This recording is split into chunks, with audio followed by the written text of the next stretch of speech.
Hello friends, माला का classes में आप सभी का स्वागत है। आइए स्टार्ट करते हैं आज हिंदी के कुछ इंपॉर्टेंट क्वेश्चन जो टीचर भर्ती, हॉस्टल वार्डन और प्रयोगशाला टेक्नीशियन के लिए बहुत ही इंपॉर्टेंट हैं। तो आइए स्टार्ट करते हैं। भाषा भाषा व्यक्ति द्वारा सार्थक उच्चारित वाणी को भाषा कहती हैं। वर्ण उस ध्वनि को कहती हैं जिसके और टुकड़े नहीं किए जा सकते। वर्ण का प्रयोग ध्वनि चिन्ह है तथा लिपि चिन्ह है दोनों के लिए होता है। इस प्रकार ये वर्ण भाषा के मौखिक तथा लिखित दोनों रूपों के प्रतीक हैं।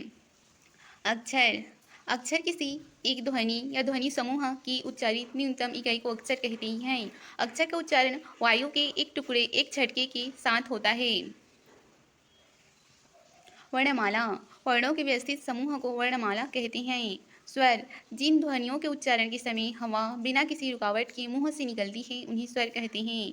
ह्रस्व स्वर जिन स्वरों के उच्चारण में एक मात्रा का समय लगता है उन्हें ह्रस्व स्वर कहते हैं, जैसे अ ई। दीर्घ स्वर जिन स्वरों के उच्चारण में ह्रस्व से दोगुना समय लगे उन्हें दीर्घ स्वर कहते हैं, जैसे बड़े आ और बड़ा ई। व्यंजन जिस वर्ण के उच्चारण में स्वर की सहायता लेनी पड़ती है उसे व्यंजन कहते हैं, जैसे आधा क प्लस अ मिलकर क बनते हैं, ये व्यंजन हैं। व्यंजन गुच्छ जब दो या दो से अधिक व्यंजन एक साथ एक श्वास के झटके से बोले जाते हैं तो उन्हें व्यंजन गुच्छ कहते हैं, जैसे प्यारी, स्मरण। अंतःस्थ व्यंजन जिन वर्णों के उच्चारण में जीभ, तालु, दांत तथा ओठ आपस में हल्का स्पर्श करते हैं उसे अंतःस्थ व्यंजन कहते हैं, जैसे य, र, ल, व। बलाघात किसी शब्द के उच्चारण में किसी अक्षर पर जो बल दिया जाता है वह बलाघात कहलाता है, जैसे करण, कमल में क्रमशः क तथा म पर बल दिया जाता है, अतः र तथा म पर बलाघात है। कभी कभी पूरे शब्द पर भी बलाघात होता है। अल्प प्राण जिस वर्ण के उच्चारण में थोड़ा श्रम लगाना पड़ता है और जिससे हकार की ध्वनि नहीं निकलती उसे अल्प प्राण कहते हैं। महाप्राण जिस व्यंजन के उच्चारण में अधिक परिश्रम लगता है तथा जिससे हकार की ध्वनि निकलती है उसे महाप्राण कहते हैं। प्रत्येक व्यंजन का दूसरा और चौथा वर्ण महाप्राण है, जैसे ख और घ। घोषवर्ण जिन व्यंजन वर्णों के उच्चारण में स्वर तंत्रियों में झंकार उत्पन्न होने से नाद उत्पन्न होता है उन्हें घोषवर्ण कहते हैं। प्रत्येक वर्ग का तीसरा और चौथा और पांचवा वर्ण तथा य, र, ल और ह हैं, ये सब घोषवर्ण हैं। घोषवर्ण जिन व्यंजन वर्णों के उच्चारण में स्वर तंत्रियां झंकृत नहीं होती उन्हें अघोषवर्ण कहती हैं। प्रत्येक वर्ग का पहला और दूसरा वर्ण और स अघोषें उच्चारण स्थान और वर्ण कंठ से बोले जाते हैं। अ, आ, क, ख, ग, घ, ह और विसर्ग तालु से बोले जाने वाले हैं छोटा ई, बड़ा ई, च, छ, ज, झ, य और स। मूर्धा से बोले जाने वाले हैं री, त, ठ, ड, ढ, र और सम। दंत से बोले जाने वाले हैं रि, त, थ, द, ध, न, ल, स। ओष्ठ से बोले जाने वाले हैं छोटा ऊ, बड़ा ऊ, प, फ, ब और भ। कंठ नासिका से बोले जाने वाले हैं व। और मूर्धन नासिका से बोले जाने वाले हैं ज। दंत ओष्ठ से व बोला जाता है, तालु नासिका से अड़ बोला जाता है और ओष्ठ नासिका से म बोला जाता है।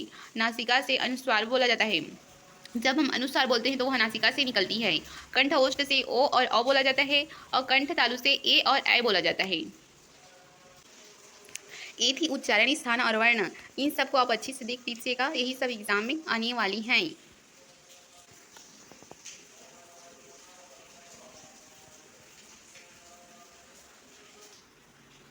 क वर्ण का उच्चारण स्थान है ए कंठ, बी तालु, सी दंत और डी है मूर्धा। तो इसका आंसर हो जाएगा ए कंठ।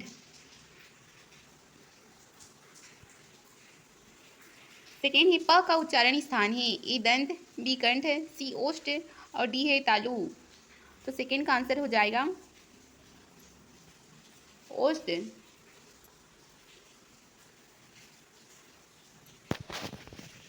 तीसरा है घ का उच्चारण स्थान है ए कंठ, बी तालु, सी दंत और डी मूर्धा। तो इसका आंसर हो जाएगा ए कंठ। फोर्थ ख का उच्चारण स्थान है ए मूर्धा, बी तालु, सी दंत और डी है कंठ। इसका आंसर हो जाएगा कंठ। पांचवा है भाषा किसकी अभिव्यक्ति का माध्यम है ए लेखों की, बी कहानी की, सी विचारों की, डी रचना की। तो 5 का आंसर हो जाएगा सी विचारों की। भाषा विचारों की अभिव्यक्ति है। 6 है व्याकरण वह ज्ञान है जो ए त्रुटियों पर ध्यान नहीं देता, बी मानकता के आधार पर भाषा प्रदान करता है, सी नियमों का विश्लेषण नहीं करता और डी आवश्यक नहीं है। तो 6 का आंसर हो जाएगा आंसर बी, मानकता के आधार पर भाषा प्रदान करता है। 7 घ का उच्चारण स्थान है, ए मूर्धा, बी कंठ, सी दंत और डी नासिका। इसका आंसर हो जाएगा कंठ। विसर्ग का उच्चारण स्थान क्या है, ए तालु, बी दंतोष्ठ, सी मूर्धा और डी है कंठ। तो विसर्ग का उच्चारण स्थान है डी कंठ।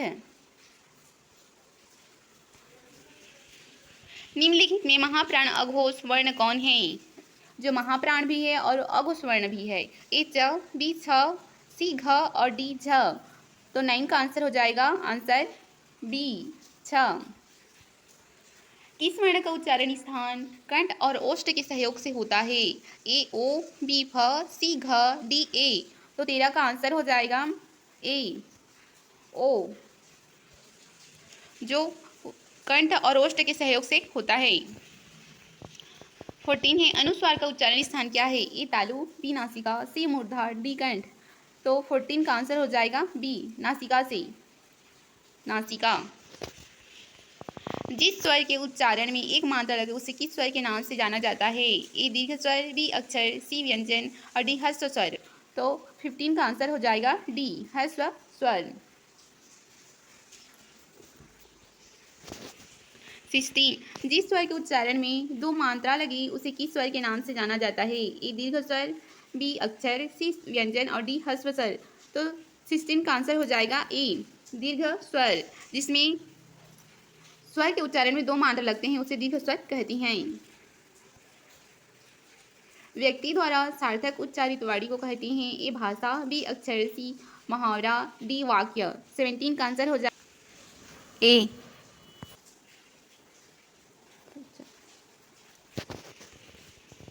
किसी एक ध्वनि या ध्वनि समूह की उच्चारित न्यूनतम इकाई को कहती हैं, ए भाषा, बी अक्षर, सी मुहावरा, डी वाक्य। 18 का आंसर हो जाएगा बी अक्षर। ये वही क्वेश्चन है, फिर से आ गया है।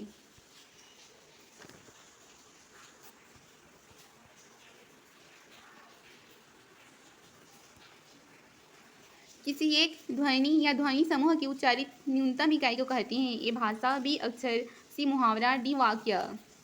18 का आंसर हो जाएगा बी अक्षर।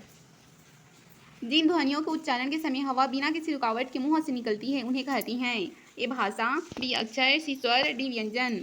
19 का आंसर हो जाएगा सी स्वर। जिस वर्ण के उच्चारण में स्वर की सहायता लेनी पड़ती है उसे कहती हैं, ए भाषा, बी अक्षर, सी स्वर, डी व्यंजन। 20 का आंसर हो जाएगा आंसर डी व्यंजन।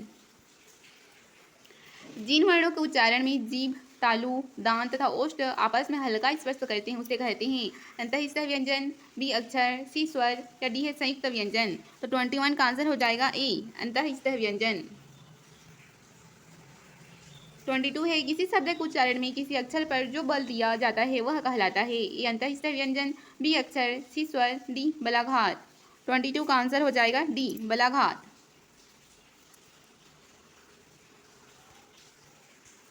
23 जिस वर्ण के उच्चारण में थोड़ा श्रम लगाना पड़ता है और जिसे ह कार की ध्वनि नहीं निकलती उसे कहते हैं, ए अल्प प्राण, बी अक्षर, सी स्वर, डी बलाघात। 23 का आंसर हो जाएगा ए अल्प प्राण। 24 प्रत्येक व्यंजन का पहला, तीसरा तथा पांचवा वर्ण को कहती हैं, ए अल्प प्राण, बी अक्षर, सी स्वर और डी बलाघात। 24 का आंसर हो जाएगा ए अल्प प्राण। 25 जिन व्यंजनों के उच्चारण में अधिक परिश्रम लगता है तथा जिसे ह कार की ध्वनि निकलती है उसे कहती हैं, ए अल्प प्राण, बी अक्षर, सी महाप्राण, डी बलाघात। 25 का आंसर हो जाएगा सी महाप्राण। महाप्राण में ह कार की ध्वनि निकलती है, इसका आंसर हो जाएगा सी। 26 प्रत्येक व्यंजन का दूसरा और चौथा वर्ण को क्या कहती हैं, ए अल्प प्राण, बी अक्षर, सी महाप्राण और डी है बलाघात। 26 का आंसर हो जाएगा सी महाप्राण। 27 जब एक ध्वनि 2 व्यंजनों से मिल जाए तो उसे कहते हैं, ए संयुक्त ध्वनि, बी अक्षर, सी महाप्राण, डी बलाघात। तो 27 का आंसर हो जाएगा ए संयुक्त ध्वनि। निम्नलिखित में संयुक्त ध्वनि कहती हैं, संयुक्त ध्वनि है त्र, ए त्र है, बी छ है, सी थ है और डी है भ। तो जो संयुक्त ध्वनि है वो है 28 का आंसर हो जाएगा ए त्र। त्र है, इसमें छ, त्र और ज्ञ ये संयुक्त ध्वनियां हैं।